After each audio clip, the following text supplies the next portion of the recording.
Така. Какво може да те питат за този израз, в който имаш хикс, 2х плюс 1 на квадрат знак? Да го решиш това неравенство. Нали? Ние вече знаем не само да го решим стандартно, можем да изобразим решенията чрез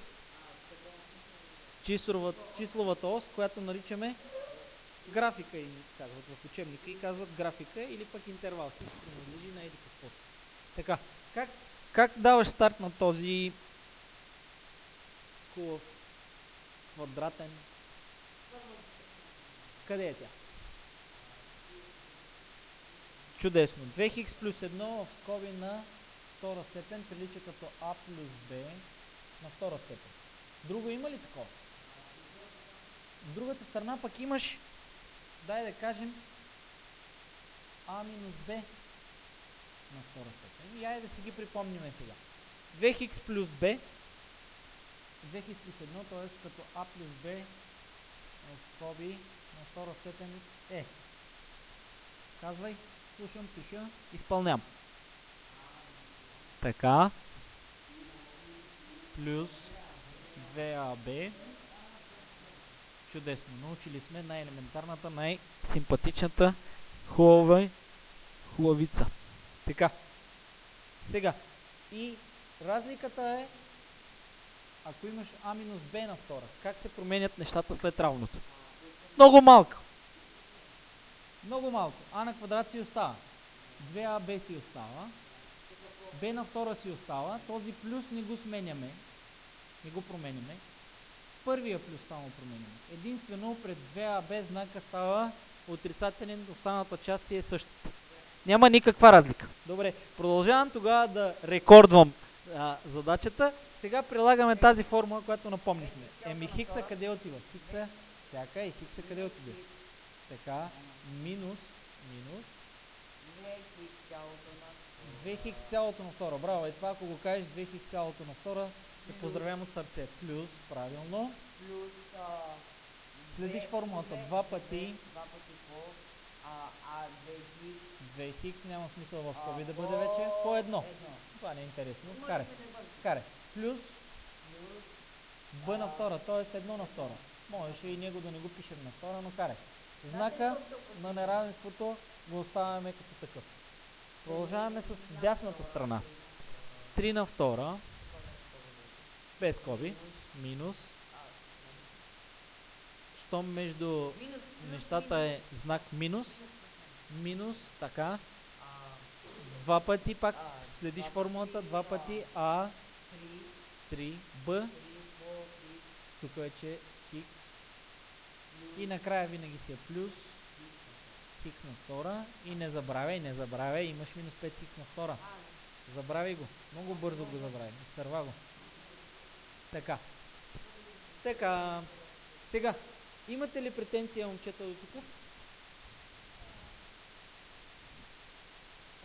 Значи, тук претенцията трябва да бъде следната. След като имаш тук минус, трябва да направиш една голяма скоба, много голяма, е от тук, включително и 1 на втора. Там няма смисъл, защото тук нямаш минус. Така. Накрая имаш, ама този минус за това пред него ли важи или за това след него важи, Росина? Е този минус. За това след него важи, нали така? А не за това пред него. Този минус важи за това след него. Е от тук до тук. Задължително с този минус ще разкрием скобите. Така. Приписваме си. Така. Промениме знака. Така. Хикса си остава. Минус. Това нещо го пресметни вече. Браво. 4 хикс на втора. Този плюс с минуса се скарват. Минус 2 по 2, 4 хикс. Още веднъж минуса с плюс се скарват. Минус 1 на втора си 1. Запазваш този знак. 3 на втора сменяш 9. 2 по 3, 6 хикс. Плюс хикс на втора. Минус 5 хикс на втора. Сега. Нямаме никакви скоби, трябва да бъдеш внимателен. Не свърши. Имаме още продължение следва. Сега, хикс на втора и минус 5 хикс на втора. Какво се случва с тях? Да, резултатът тук. Тук имаш една скрита единица. Все едно имаш от едно да извадиш 5. 1 хикс на втора минус 5 хикс на втора. Резултат, момчета?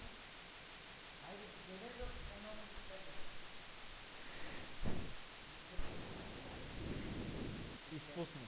Така. Резултат минус 4. Не забравяй хикс на втора. Така.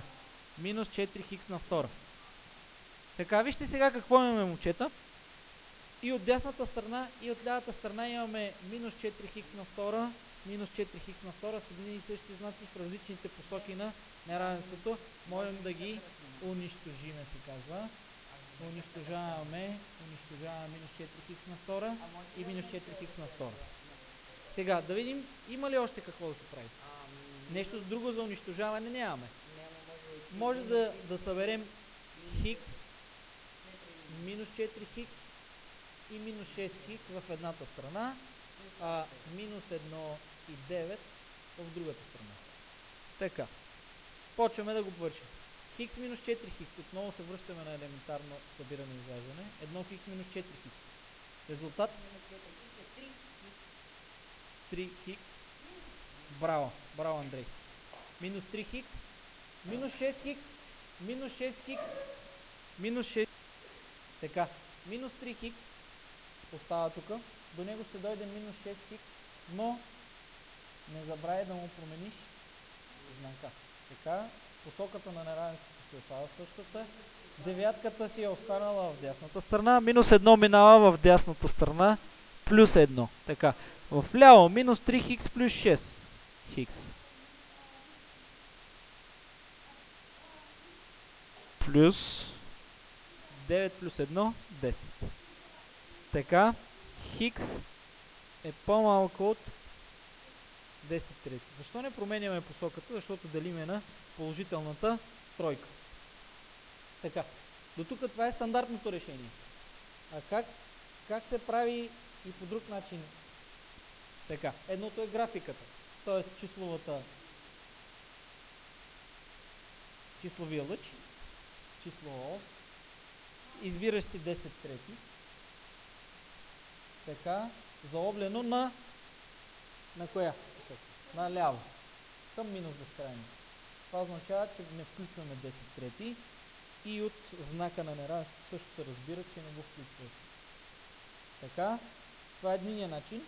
Втори начин имахме, че хикс принадлежи на малка скоба. Така. Браво. От 10 трети до минус безкрайност. Не можеш да кажеш от минус безкрайност до 10 трети, защото не знаеш минус безкрайност къде е. Не можеш да го посочиш на числовата ос къде е. Ти можеш да посочиш, че 9 трети е тук. Нали така? Може да посочиш, че да кажем 5 трети или 4 трети е тук, но минус безкрайност не може да кажеш господин ето там. Просто така казваш, че от едната страна на числовата лъч ще стигнеш до плюс безкрайност. Изглежда на още по-лесен от предишния пример, но тъй като казваш, че имаме малко минути, нека да го решим много набързо. Действай сега да видим какво ще кажеш. Първо, разкриване на скобите 2 по 2 хикс, 4 хикс. Минус 3, браво. Минус 6, чудесно. Запазваме си посоката, не я променяме. 5 хикс минус 3 за сега, нека да си остане. И сега ми казвай какво да правим. Може да преместиш хиксовете, да ги колекционираш в едната страна, числата да ги колекционираш в другата страна. Така, това означава 5 хикс, до него да дойде 4 хикс, обаче знака да ми кажеш какъв е. Минус, посоката си остава, минус 6 си е в дясно, минус 3 мина в дясната страна, минус 3 мина в дясната страна. Имаш ли претенции? Значи минус 3 като мине оттатък трябва да е плюс. Така. В лявата страна имаш 1 хикс, в дясната страна имаш минус 3. Това е нищо. Хикс не е равно. Хикс е по-голямо от минус 3. Хикс принадлежи на каква? Малка, голяма? Малка. От минус 3 до плюс безкрайност. Така. С малка. И числови интервал готов. А числовата ос от тази страна минус безкрайност, от другата страна плюс безкрайност. Така. Започваме от минус 3. За огнена надясно. И това е чрез графика изобразено решение. И точка по въпроса за днес.